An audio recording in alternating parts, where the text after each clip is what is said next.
Assalamualaikum warahmatullahi wabarakatuh. Assalamualaikum warahmatullahi wabarakatuh. Semoga Buya beserta keluarga diberikan kesehatan dan kekuatan untuk terus berdakwah. Amin ya rabbal alamin. Amin ya rabbal alamin. Mohon izin bertanya Buya.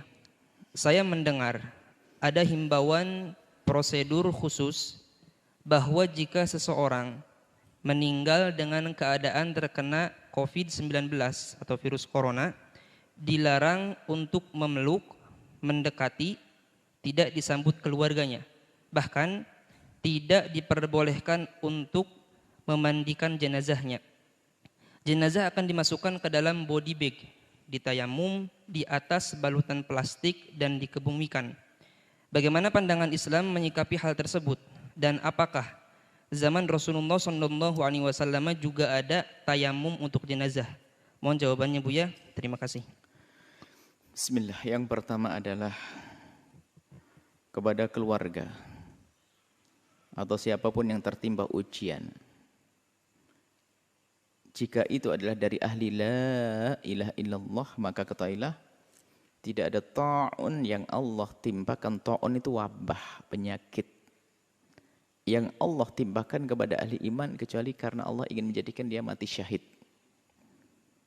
Mati syahid, aman dari siksa Allah. Kembali kalau kepada hikam istislam, serah. Jadi bagi yang meninggal dalam keadaan kena wabah semacam itu, wabah apa saja termasuk ta'unnya corona ini, virus corona, maka insya Allah orang-orang yang dari ahli la ilaha illallah itu dia mati syahid. Satu.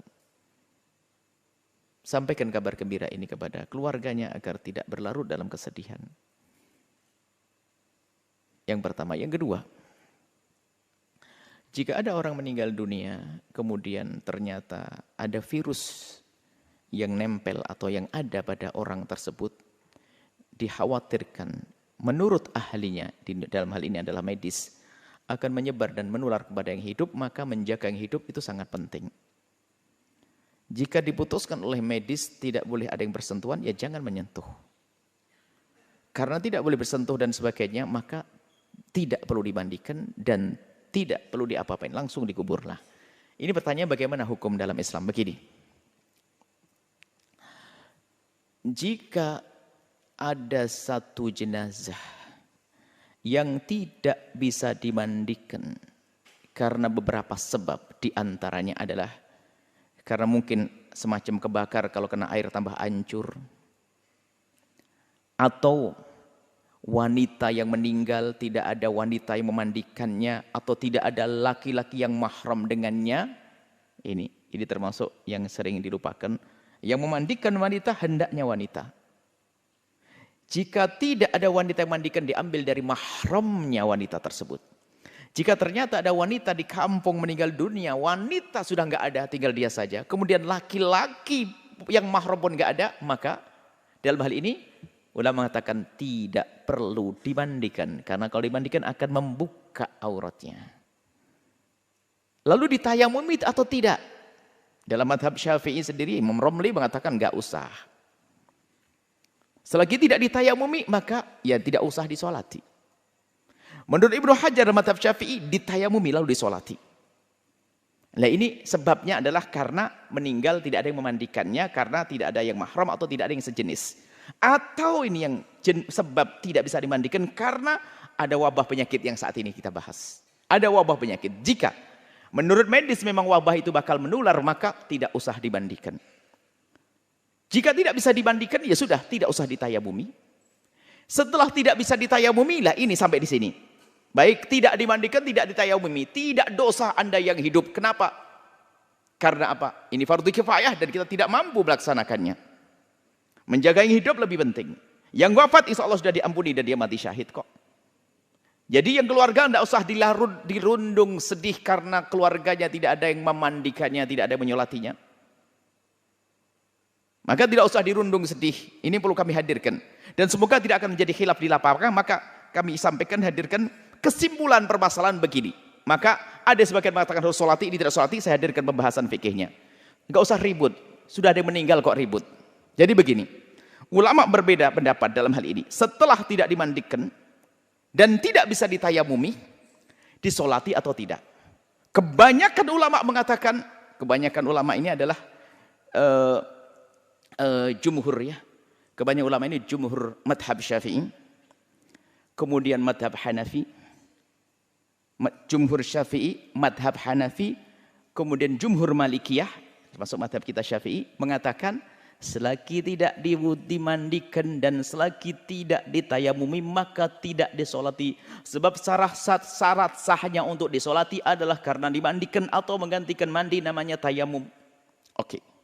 Ini pendapat ulama. Kalau Anda ikut ini nggak ada masalah, maka maaf kena corona sudah dibungkus selesai dikubur. Kok kasihan? Nggak perlu kasihan, dia mati syahid. Tapi pendapat yang lain seperti sebagian dari madhab Syafi'i, mutaakhir ulama Syafi'iyah ada, termasuk tadi kita ini madhab Hambali. Artinya ada ulama termasuk dari madhab Malik seperti ada sebagian Malikiyah. Artinya pendapat yang kedua, biarpun tidak dimandikan dan tidak ditayamumi, boleh disolati, sah disolati. Dan ini biarpun bukan menurut jumhur ulama Syafi'iyah, kami cenderung mengarahkan ke yang ini. Kenapa? Agar terhibur yang hidup. Jangan sampai sudah kena musibah, saudaranya kena corona, kemudian tidak ada lagi yang menyolati gara-gara tidak dimandikan. Jangan sampai sedih di atas sedih. Maka biarpun ini pendapat lemah dalam madhab Syafi'i, akan tapi tujuh madhab yang lain, maka biarpun tidak dimandikan, kemudian tidak ditayamumi, maka disolati. Ini menurut pendapat. Tapi kalau Anda ketemu orang yang keras pendapat tidak disolati karena tidak dimandikan, ya sudahlah, terserah. Yang penting jangan ribut. Ini yang kami hadirkan di lapangan supaya tidak bisa ribut. Yang tidak disolati nggak ada masalah. Nggak dosa kita karena apa? Tidak memenuhi syarat untuk bisa disolati. Lalu yang menyolati apa? Ya, kita kan kalau ittaqullah mastata'tum, kalau takut kepada Allah kita menjalankan perintah semampunya. Yang mampu disolati, nggak mampu dimandikan, dimandikan. Nggak bisa memandikan, ya disolati. Biarpun itu lemah dalam madhab Syafi'i, tapi madhab lain dianggap sebagai pendapat yang perlu ditonjolkan hal ini. Artinya dalam hal ini ada dua pendapat besar, Anda tidak usah ribut. Yang kena corona, semoga Allah menjaga kita dari penyakit itu. Yang kena corona, yang sudah meninggal dunia, kemudian takut wabah menular, sudah langsung dibungkus, tidak usah dimandikan, tidak usah ditayamumi. Kalau mengatakan, itu pendapat ulama mengatakan tidak disolati, tidak ada masalah. Tidak disolati. Tapi bagi yang mengatakan mengadakan diri solati. Adapun cara mensolati dan menguburnya, nggak usah dibawa pulang ke rumahnya. Di mana tempat penguburan yang tercepat, biar wabah tidak mengganggu yang hidup. Jadi dikubur di mana saja sudahlah. Sama, bumi Allah tuh sama. Dikubur di sana sini, kalau ahli surga ya ahli surga. Bukan kalau dikubur di kota langsung masuk surga, kalau di hutan langsung masuk neraka, nggak ada. Nggak usah perlu dilihat si fulan. Kalau dilihat nggak langsung gara-gara dilihat kemudian dia menjadi hidup lagi juga enggak kok. Biarkan sudah dikubur secepatnya. Kemudian cara mensolatinya mungkin ya biarpun tidak dimandikan dan tayamum, ikut pendapat yang mengatakan disolati, cara mensolatinya sudah secepatnya di situ. Dirawat secepatnya. Disolati berapa orang? Kalau tidak sempat disolat di situ, disolati di atas kuburnya. Kalau mungkin khawatir kita kena wabah karena ini mayat masih ada, setelah dikubur disolat di atas kuburnya. Dan ini pernah Nabi menyolati seorang wanita ajus yang pernah meninggal, Nabi tidak tahu, Nabi ke kubur, lalu Nabi sholat di atas kuburnya. Sholat jenazah. Kalau tidak begitu, dengan sholat gaib, Anda dari jauh. Sholat gaib ini adalah ada menurut jumhur ulama selain madhab Hanafi. Artinya ini pendapat ulama mudah. Jadi kami lebih senang untuk menyampaikan, ngikuti yang mengatakan dilakukan sholat agar yang hidup ini terhibur. Jangan sampai sudah mendapatkan musibah, tidak ada yang menyolati bapaknya, tidak menyolati saudaranya. Tapi tetap disolati. Disolati menurut pendapat ini. Ini sah. Ini pendapat di para ulama. Maka mohon agar hal-hal macam ini enggak jadi bahan ribut lah sana sini. Yang menyolati silakan nyolati, yang enggak. Yang jelas, yang hidup harus dijaga. Adapun dia yang mati dalam keadaan kena wabah ini, insya Allah mati syahid dari ahli la ilaha illallah. Dan semoga Anda semuanya sehat lahir Anda.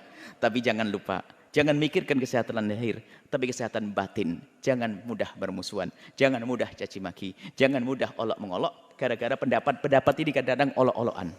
Ini makanya sengaja kami hadirkan perbedaan-perbedaan ulama ini, biar ya agak sedikit lega lah bahwa, oh begitulah. Enak kalau mengerti begitu. Jadi kalau Anda ketemu ulama yang mengatakan tidak mau menyolati, ya nggak ada masalah. Dia benar kok. Kalau ketemu ulama yang menyolati, ya benar kok. Ada yang diikuti. Maka Anda tenang, indah. Batin Anda pun akan terjaga. Ini saja. Semoga Allah mengampuni kita semuanya. Yang telah meninggal dunia dari dari ahli la ilaha illallah yang kena wabah corona ini. Semoga benar-benar mati syahid. Dan yang ditinggalkan diberi segala kebaikan di dunia dan akhirat. Dan semua dari kita dijaga oleh Allah Subhanahu wa taala. Wallahu a'lam.